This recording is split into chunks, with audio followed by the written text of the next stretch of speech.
Et salut les jeunes, bienvenue sur cette vidéo, une vidéo un tout petit peu différente de d'habitude. C'est la première fois que je fais ce genre de vidéo, je pense, puisque c'est une vidéo qui est consacrée à un retour un peu critique sur un film qui vient de sortir il y a quelques jours. Je suis allé voir très très rapidement au cinéma, bien que je ne sois pas forcément coutumier des salles obscures. Je trouvais que c'était intéressant d'aller jeter un œil, surtout parce que vous avez été nombreux à me gonfler avec.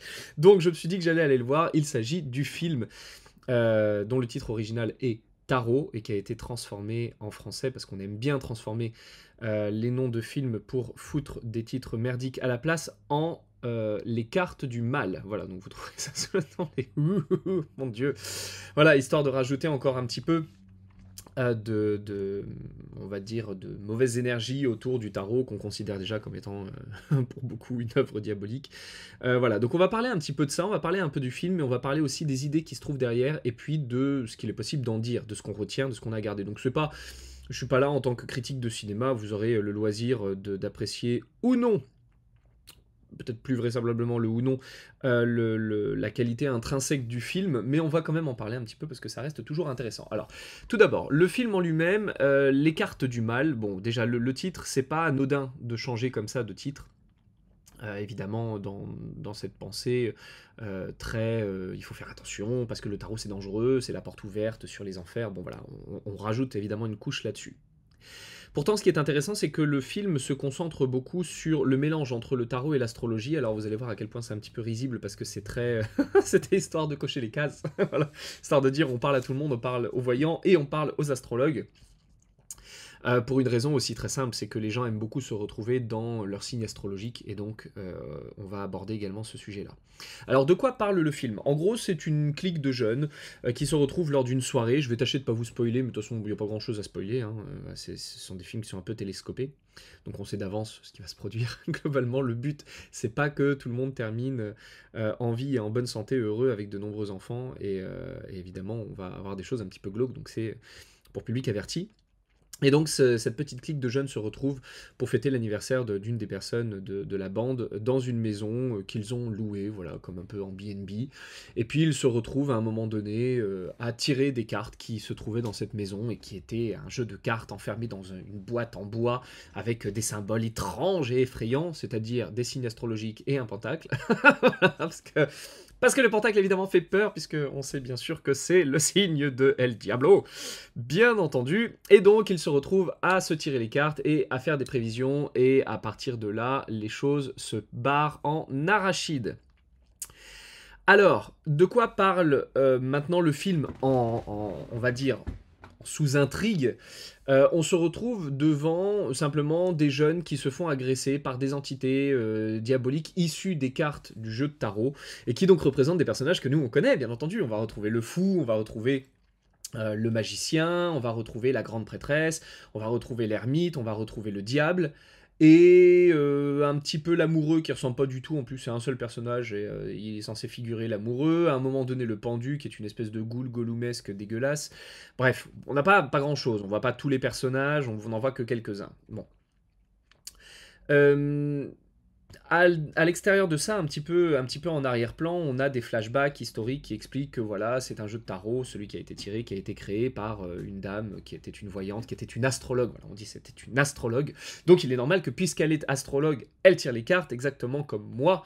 Si je suis boulanger, il est évident que je sais bien entendu très bien faire les papiers peints, puisque c'est bien connu, c'est le même boulot. Il doit y avoir une infusion, c'est pas possible. Donc, on se retrouve avec cette dame-là qui tirait les cartes, et puis il va lui arriver des choses, et elle va maudire son jeu de cartes, et quand ensuite, plus tard, les gens se mettent à tirer son jeu de cartes, eh bien, les créatures démoniaques sortent du jeu. Comment a-t-elle fait? On ne sait pas, voilà, on parle de rituels, vente de l'âme au diable et compagnie, bon bref, ça ne va pas révolutionner le genre.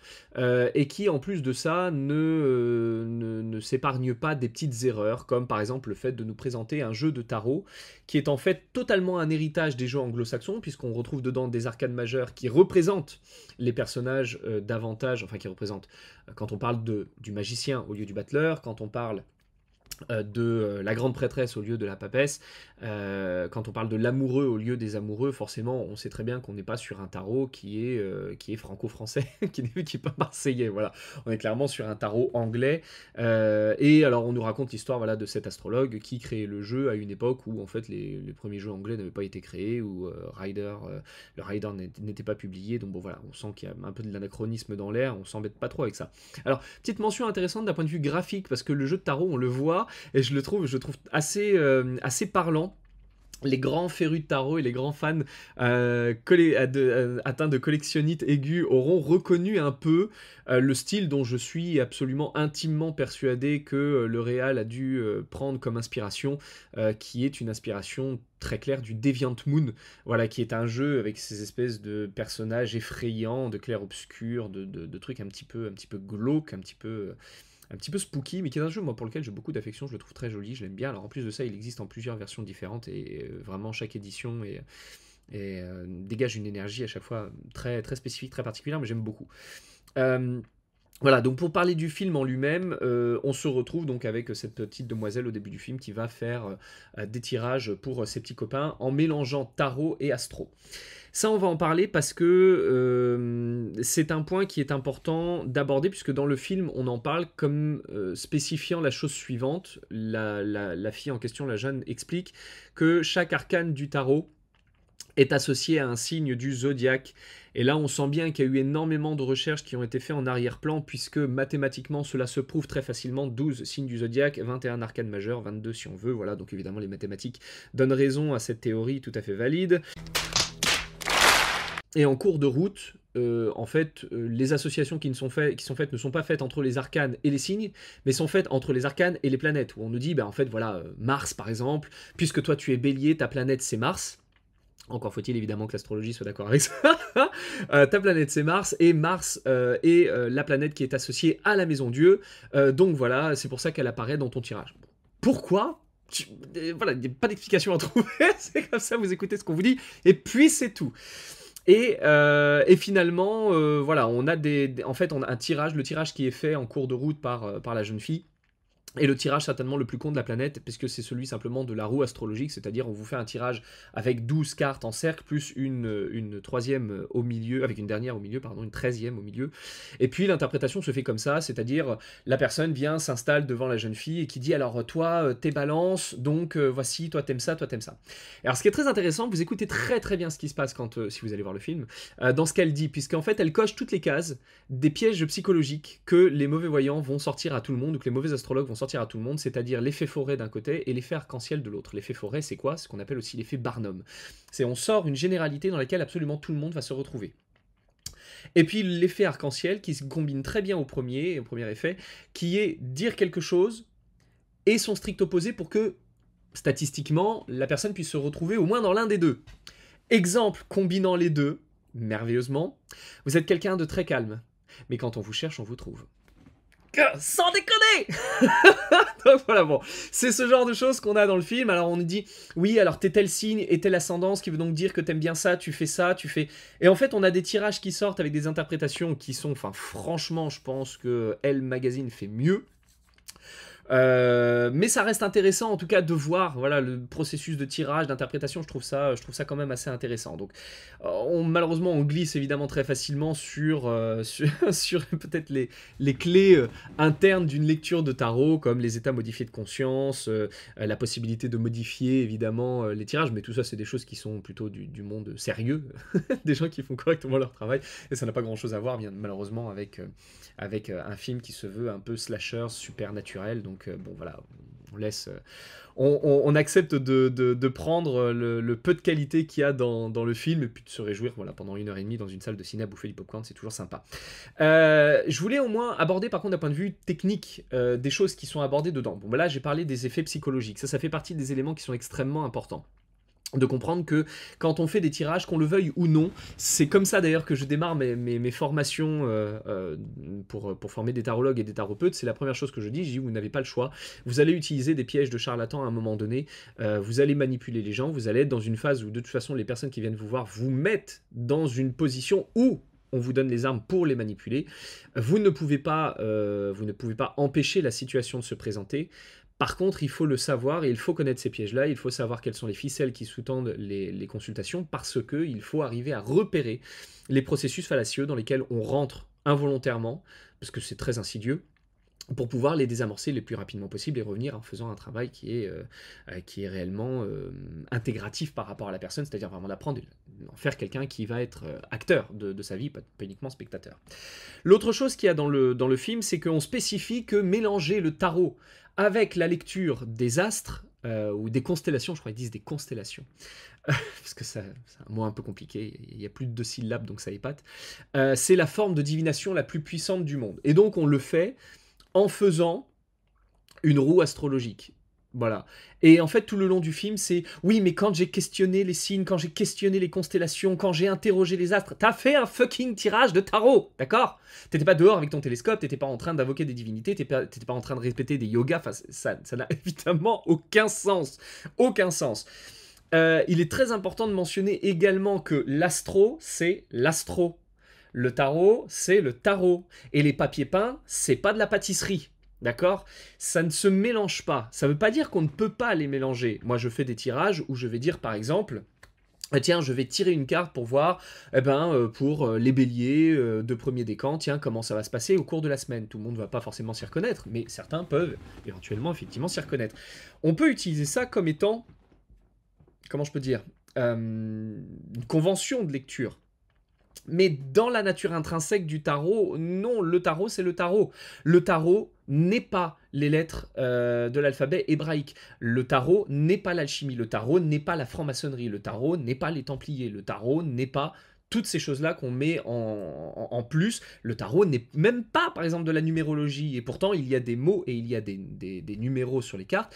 Ça n'est pas la numérologie. Quand le tarot a été inventé, les cartes n'avaient pas de numérotation. Ils n'étaient pas numérotés. Il n'y avait pas d'ordre dans les arcanes majeures. Donc, à partir de là, ça n'est pas la peine de prendre le tarot et de le mélanger avec d'autres trucs. Mais on comprend bien, évidemment, la volonté derrière, qui était de pouvoir mélanger un petit peu tout ça, parce que ça rend beaucoup plus mystique. Il aurait pu manquer qu'on sorte un pendule et puis qu'on fasse brûler de la sauge, et on était bon, on avait tout l'archétype, un petit peu des stéréotypes à sortir.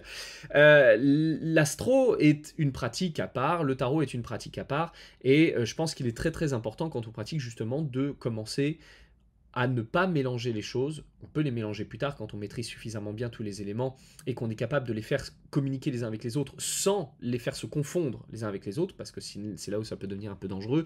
Et puis on peut très bien dire, ah bah oui, mais là tu vois, c'est normal par exemple que tu aies tiré Tempérance, c'est parce que tu es vierge. Quel est le rapport? Ah bah parce que Tempérance, c'est la carte qui est associée au signe de la Vierge. Qui a dit ça? Qui a décidé? Non, le tarot dit, il y a un personnage qui s'appelle Tempérance, c'est un ange, c'est tout, voilà. Et de l'autre côté, il y a le signe de la Vierge. Qui a quoi comme signification? Selon que vous êtes tropicaliste, sidéraliste, on ne va pas vous donner les mêmes dates. Selon que vous faites de l'astrologie védique, vous n'aurez pas les mêmes significations que dans l'astrologie médiévale. Tout ça est extrêmement différent et c'est très important de ne pas mélanger des méthodes qui, entre elles, sont déjà, dans leur nature même, sont déjà discutables. Le tarot est certainement l'outil qui est le plus soumis dans tout le cadre divinatoire, au plus d'hypothèses et de théories et d'inconnus concernant son origine et sa structure. Ce n'est pas la peine de dire directement, mais c'est sûr que de toute façon, la maison Dieu est associée à la planète Mars, et donc puisque t'es bélier, forcément c'est ta carte, puisque c'est bien connu, tous les béliers sont avec un comportement de maison Dieu, c'est une évidence.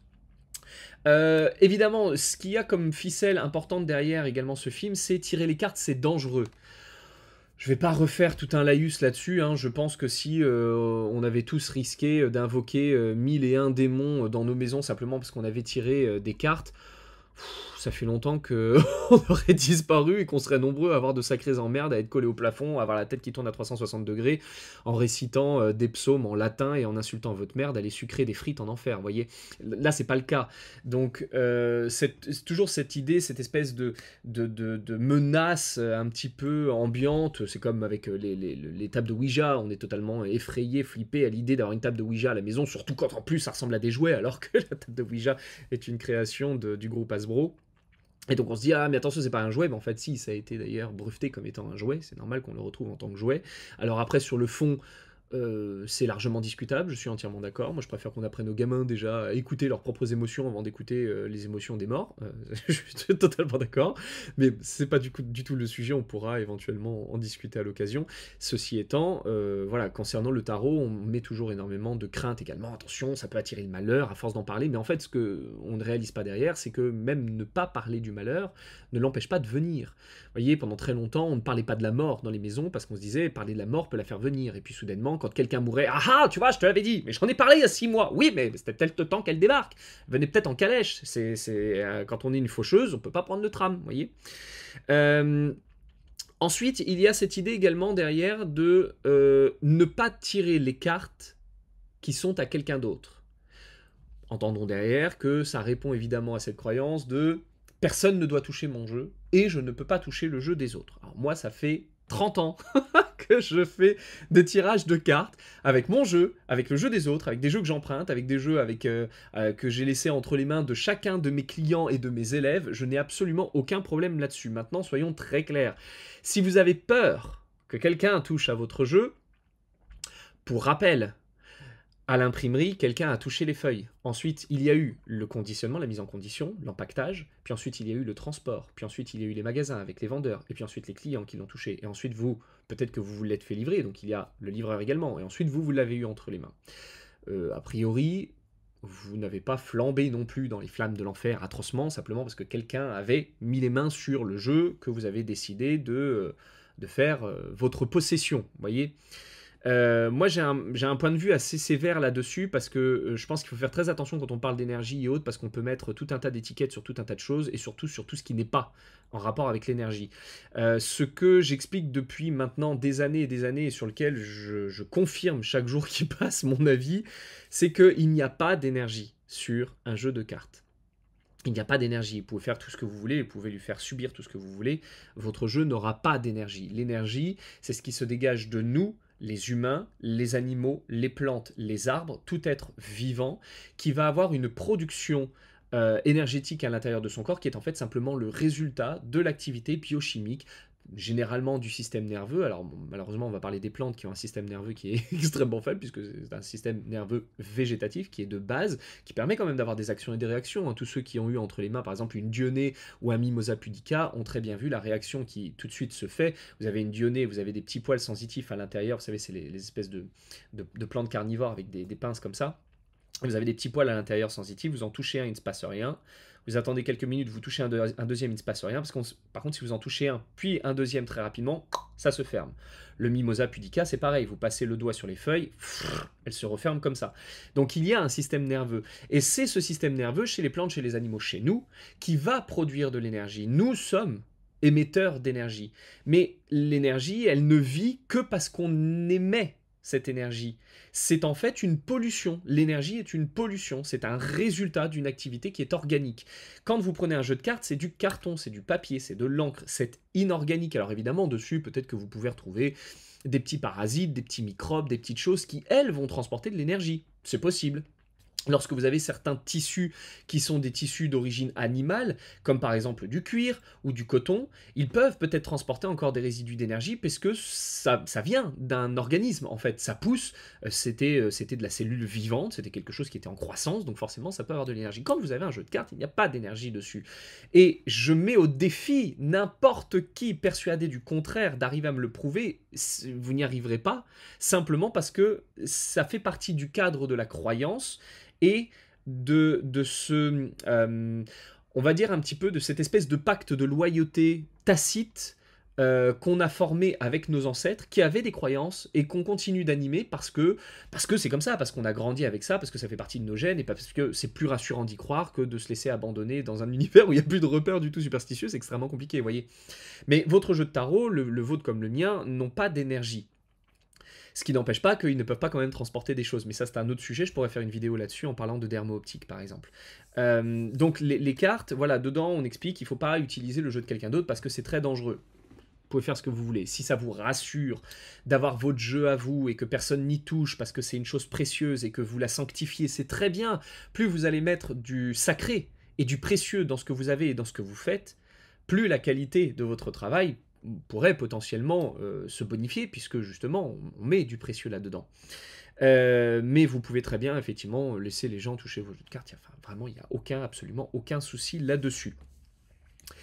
Et le dernier point que je voulais aborder, c'est que dans le film, il y a quelque chose qui est extrêmement intéressant. Je pense que c'est le point le plus intéressant du film, nonobstant le fait qu'il a au moins le mérite d'exister et de parler d'un sujet qui est extrêmement négligé, la voyance et le tarot, ce qui est dommage parce qu'il y a quand même vachement de quoi faire avec ce sujet. C'est le cadre de l'interprétation. C'est-à-dire que dedans, dans le film, on assiste à les pièges qui sont mis en place par les cartes pour s'en prendre aux humains, à qui on a fait des prédictions en utilisant les prédictions qui ont été faites.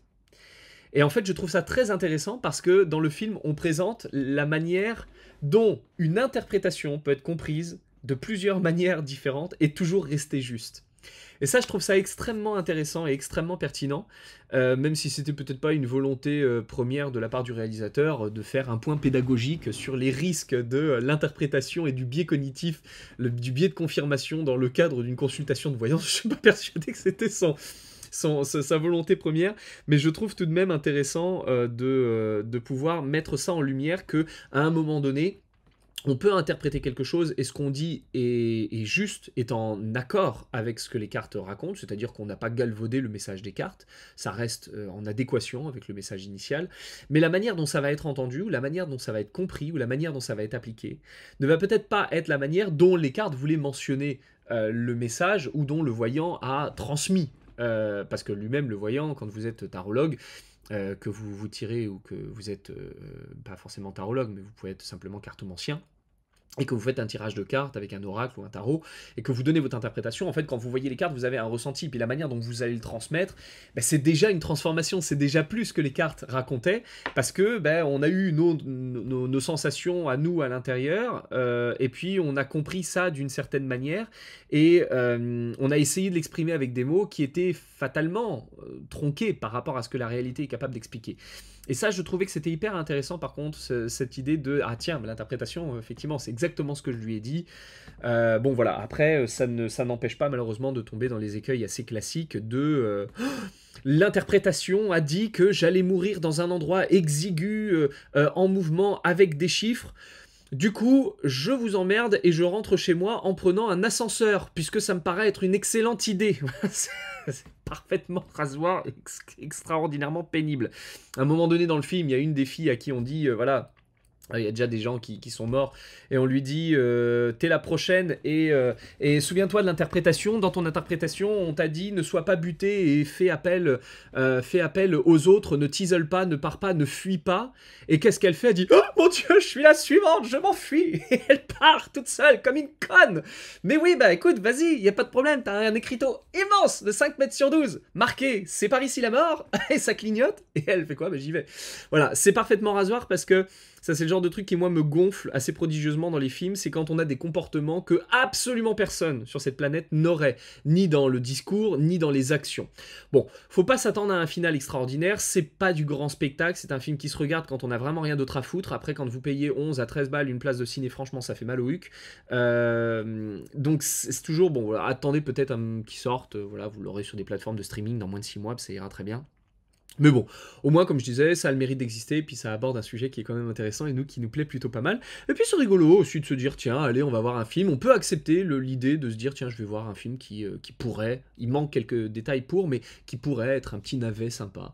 Voilà, bon, c'est pas un navet, il est un peu mieux qu'un navet, mais c'est en tout cas pas un chef-d'œuvre, ça c'est sûr.